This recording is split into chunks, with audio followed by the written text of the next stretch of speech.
Hey, good morning, everybody. Sam Tanner here in Pasadena, Maryland. It's 8:10 Friday morning, March 21st, 2025. And I've been posting quite a bit of stuff in the last couple of years and finally decided maybe I need to come up with a name to kind of categorize the post. And so I came up with the name of the Democratic Watch with a kind of a slogan, I guess, and I want to call it the unfiltered truth beacon. And so I've never really been much of a flag waver, um, but I've always loved my country and our demo- democracy, the Constitution, our democratic principles, and our standing in the world. I've always been proud of that. But something changed about 10 years ago. Um, I've never been very politically active and conscious about what's going on around me with elections and candidates and all that type of thing. But in 2015, 2016, that changed, and so I wanted to share this information that I'm posting in a different format in a video. So, um, and again, what I'm going to share, a lot of it's I hope to be factual information, and I want to be called out if what I'm posting, if you have sources that dispute the information that I'm sharing, I would love for you to share that with me. I'm not going to probably spend a whole lot of time checking a lot of the sources of what I'm posting about, and some of it they are opinions of someone else that posted, and this is such the case here. This is shared by a friend of mine, a fellow Oswego State University graduate, as a matter of fact, Richard Collins. And this is a post from a gentleman that I do not know by the name of Whit Behringer. And I want to share that with you today. And love to see some opinions about the information here. And here's what Whit posted. And Whit posted this on March 17th at 11:47 p.m. You're getting a pizza. You're stopped by ICE. And you tell them, I'm a citizen born and raised here in the U.S. ICE arrests you anyway. They confiscate your driver's license and your social security card. And they throw you into a van with other handcuffed people. Last Friday, the administration defied a judge's order and deported people who had not received a trial to labor camps in El Salvador. Those people may never see the light of day again with no trial. Now imagine you're the person who was getting pizza and is now in the back of the van. You know you are a citizen, but they've taken away your proof and you don't know it yet, but they are going to create a warrant to justify your arrest after the fact.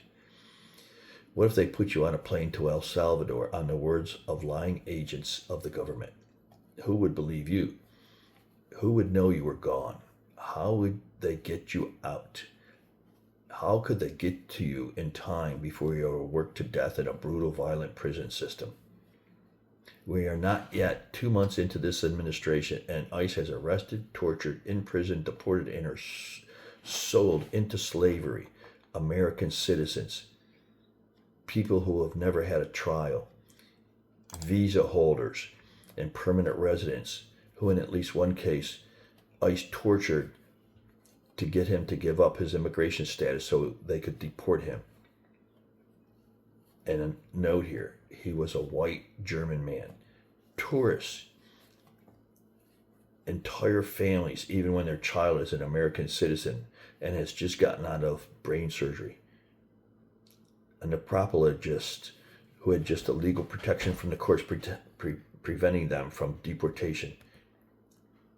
Being American doesn't protect you. Being white doesn't protect you. Being a parent, a child, talented, healthy, sick, dying, or under court order of protection doesn't protect you. There's precedent to this, perhaps most recently in how we treated Iraqis and Afghanis accused of terrorism during the War on Terror. Then the government said bad treatment, the denial of basic necessities, torture, even death while in custody was okay because they were classified as enemy combatants, a made-up term by the Bush administration used to describe people that it considered neither citizens of the U.S. nor part of the military of a formal country. According to the federal government, they were in an in-between place without protections because no country could claim them, and therefore diplomacy and the Geneva Convention did not apply. Just about anything could happen to them in custody, and it be excusable and justified. The same logic is being applied today to immigrants. And it's worth noting that the act they used to deport the Venezuelans on Friday was last used to imprison all Japanese Americans during World War II. The incarceration of the Japanese, also done by executive order in a subsequent Supreme Court case, Korematsu versus the U.S. together, represented one of the greatest misuses of presidential power in U.S. history and one of the worst legal decisions in U.S. history. It was evil to deny their rights then, and it's evil now. Trump has used legal maneuvering to try and create exactly the conditions where brutal abuse can happen out of sight of the American people, but with the additional legal license to arrest anyone on American soil without legal recourse.